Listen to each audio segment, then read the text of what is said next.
Ya, saat ini kita akan masuk dalam kelas kita dengan mata kuliah Politik Hukum Indonesia. Nah, kita harus memahami, mengerti apa itu yang disebut dengan politik, apa itu yang disebut dengan hukum, dan apa itu yang disebut dengan teritorial Indonesia.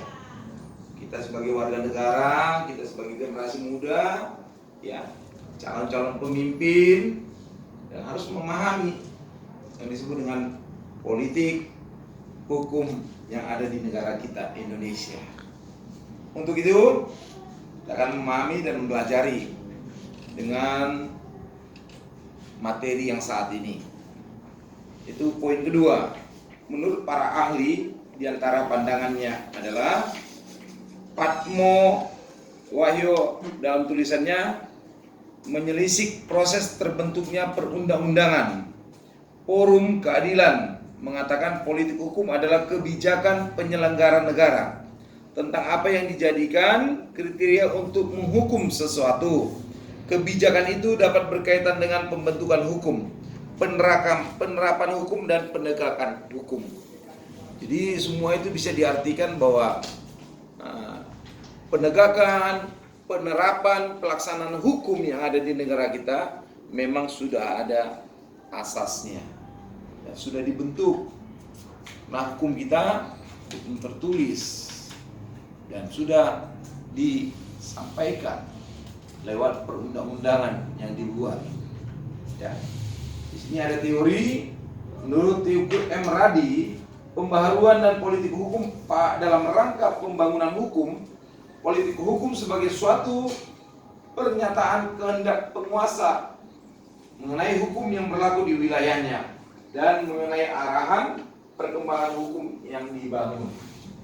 Jadi hukum itu bisa disesuaikan dengan keadaan. Ya. Hukum itu memang harus dilihat dari sisi aspeknya, faktornya. Bahwa hukum itu bukan sembarangan.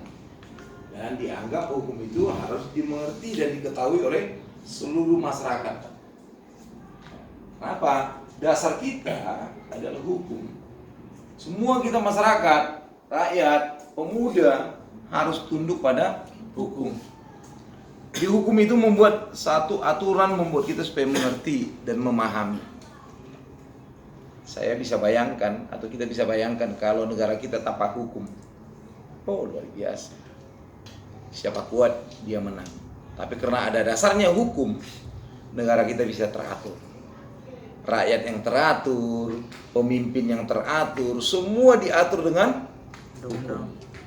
Namun hukum ini harus dikolaborasi dengan politik. Jadi ada satu aspek hukumnya dan juga ada aspek politiknya. Siapa yang membuat ini? Ya, penguasa, pemimpin. Supaya apa? Supaya tatanan-tatanan yang ada di negara kita bisa terlaksana. Kira-kira demikian ya. Oke.